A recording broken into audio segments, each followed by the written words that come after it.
Vous avez envie de savoir ce que ça donne, ce fameux défi alimentaire au bout de 15 jours, si j'ai continué, si j'ai arrêté, si j'ai modifié certaines choses et surtout quels sont les résultats. Positifs, négatifs, les résistances. Si vous êtes lancé vous-même dans ce défi, vous allez peut-être vous retrouver et avoir quelques surprises.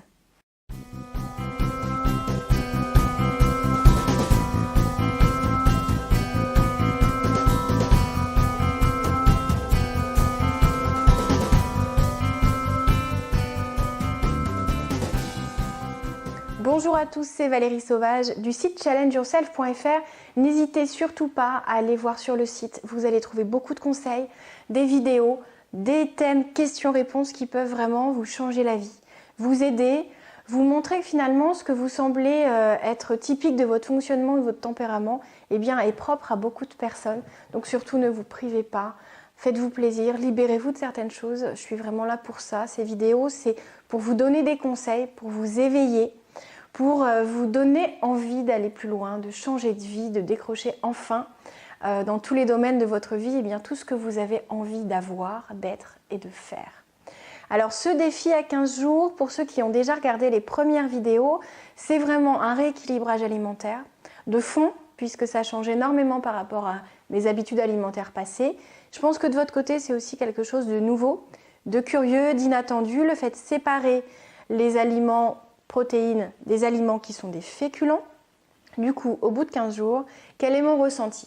Alors premièrement, si vous avez suivi et que vous êtes abonné, vous avez peut-être vu la vidéo au bout d'une semaine où je vous ai parlé de certaines résistances. Le corps, de manière naturelle, a tendance à vous éviter la souffrance. Tout ce qui est nouveau pour lui est source de souffrance.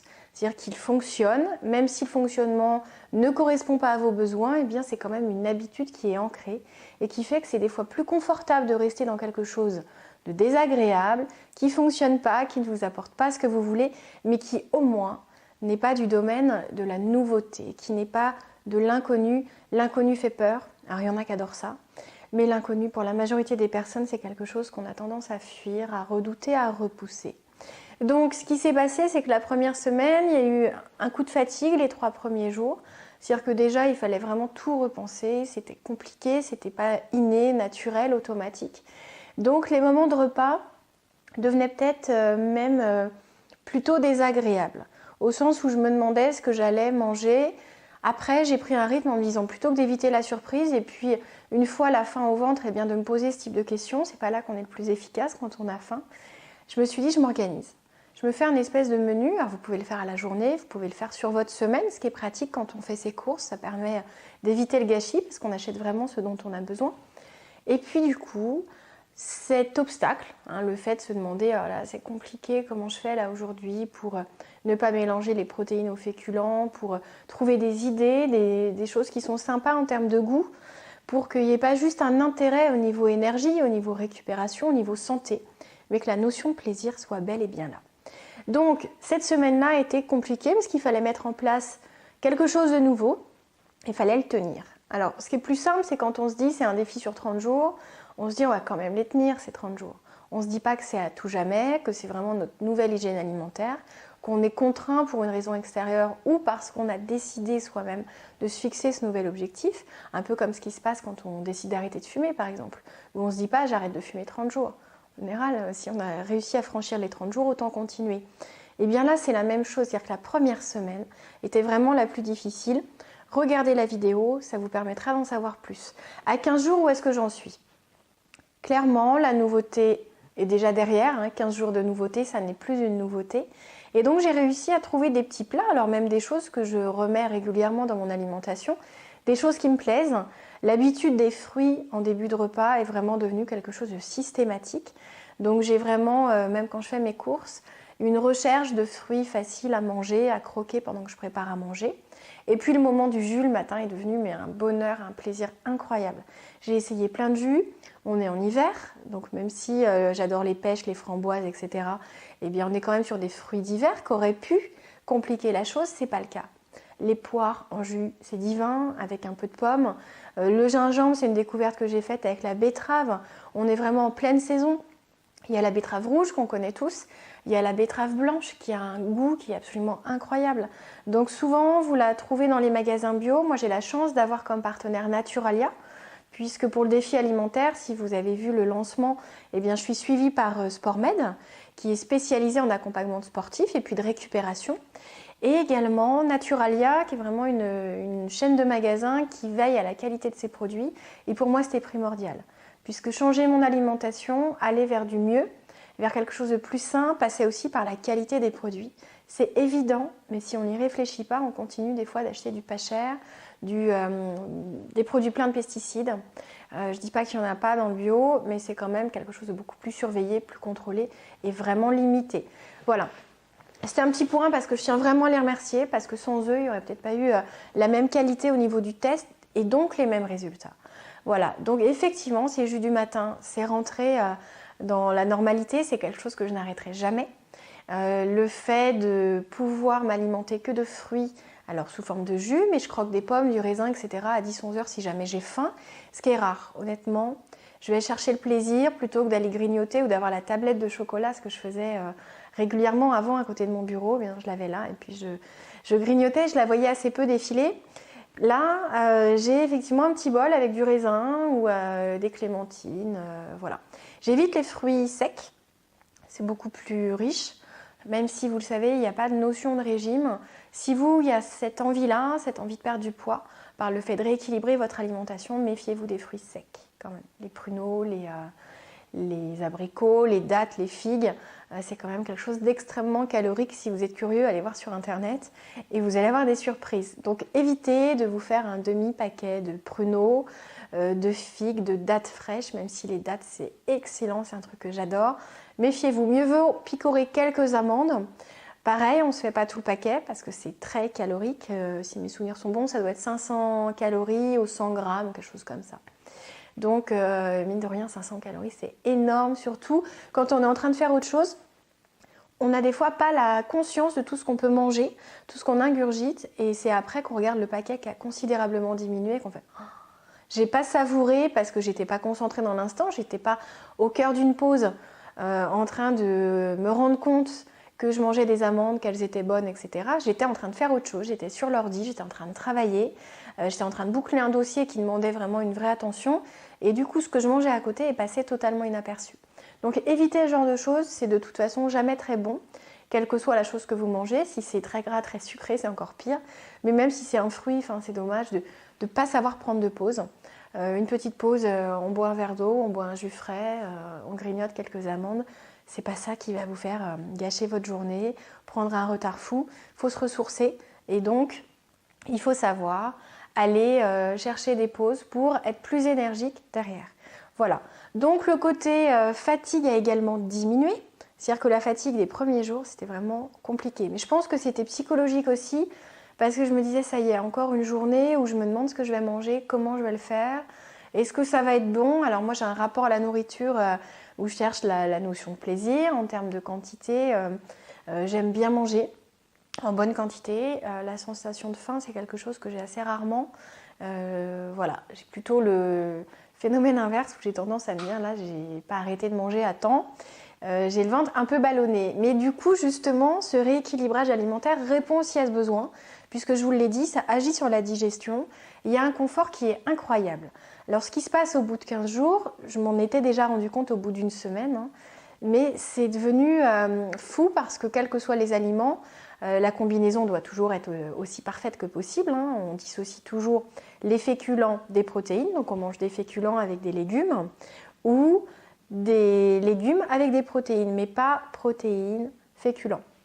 Donc une fois qu'on a bien ancré ça dans ses nouvelles habitudes, dans sa vie, dans son quotidien, et bien ce confort digestif qui était complètement bluffant la première semaine, eh bien il est tout aussi bluffant au bout d'une deuxième semaine parce que c'est quelque chose qu'on n'a pas dans la vie quotidienne. On est vraiment habitué finalement, presque résigné, on se dit on mange, on fait un repas copieux. Après, on a un phénomène de digestion qui est plus ou moins gênant. Là, c'est terminé. C'est-à-dire que vous pouvez même vous faire un énorme plat de légumes. Vous ne ballonnez pas si vous ne combinez pas avec quelque chose d'embêtant. Alors, il y a quelques exceptions, je ne peux pas faire une généralité. Il y a des gens qui ne vont pas supporter les fibres, qui vont avoir du mal avec certains légumes, d'autant plus quand c'est cru. donc les crudités qui peuvent avoir du mal à passer, ça s'adapte en fait à votre physiologie, à votre corps. Et je ne veux surtout pas vous donner une règle générale, ça serait absurde. C'est pas mon rôle, je suis pas médecin. Je leur précise, je suis pas diététicienne, nutritionniste ou médecin. J'ai juste voulu tester ce qu'on peut lire dans les magazines féminins, dans les magazines santé, dans des revues aussi sérieuses que possible. Je parle pas forcément de sources internet, même si sur internet il y a vraiment de très bonnes choses.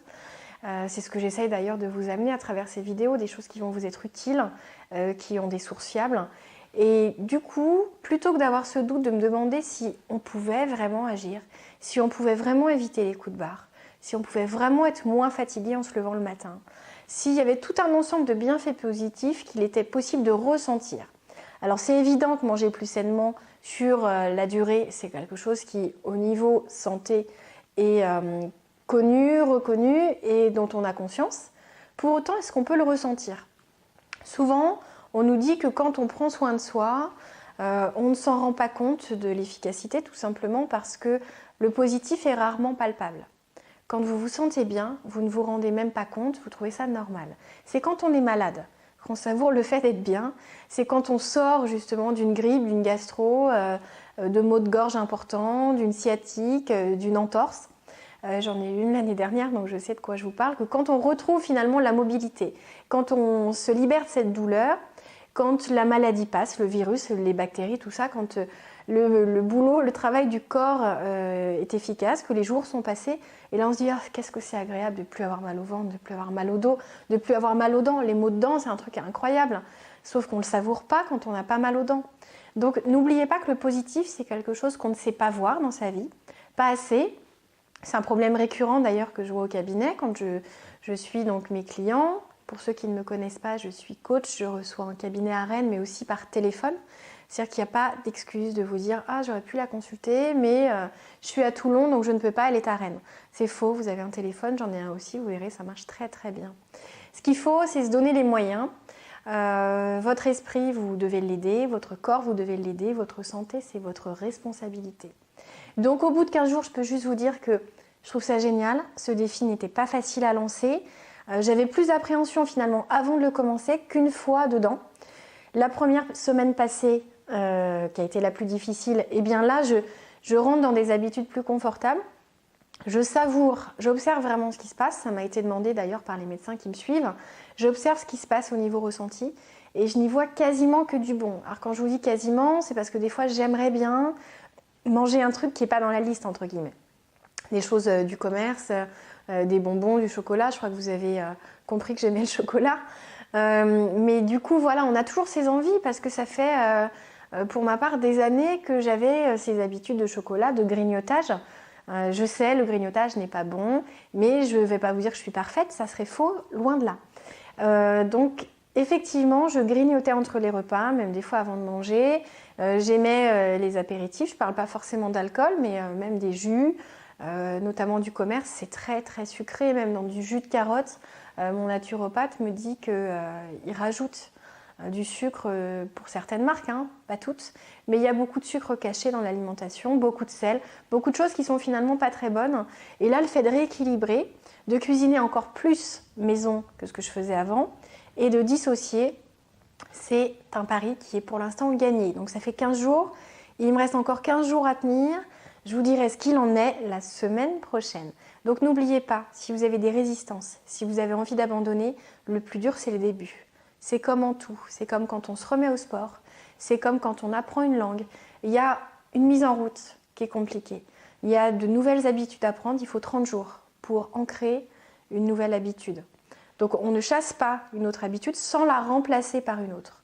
On ne peut pas arrêter de faire quelque chose de malsain sans faire quelque chose de sain à la place.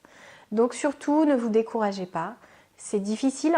Simplement, tout ce qui est appréciable n'est pas forcément facile. Là, c'est votre santé qui est en jeu, c'est votre bien-être au quotidien. Donc ne pensez pas faire ça que pour vos vieux jours. C'est un investissement effectivement sur l'avenir, mais pas que. Parce que dès maintenant, vous allez sentir des effets très positifs. Voilà, c'était Valérie Sauvage du site challengeyourself.fr. Si vous aimez cette vidéo, s'il vous plaît, pour moi, c'est vraiment quelque chose de très important de voir tous vos j'aime, de voir vos commentaires. Je reçois beaucoup de commentaires en privé, notamment sur LinkedIn. N'hésitez pas à les faire sous les vidéos. Ça va lancer la discussion, vos réflexions, vos remarques, vos questions, vos expériences personnelles vont servir aux autres. Donc ça peut être de manière tout à fait anonyme. Vous pouvez prendre des pseudos très sympas et rigolos. Ça peut être votre nom, vous choisissez, vous faites ce que vous voulez. Mais n'hésitez pas à interagir parce que ça m'incite à continuer de vous donner toujours plus, de voir que vous trouvez ça utile, précieux pour vous. C'était Valérie Sauvage, je vous dis à très vite et abonnez-vous.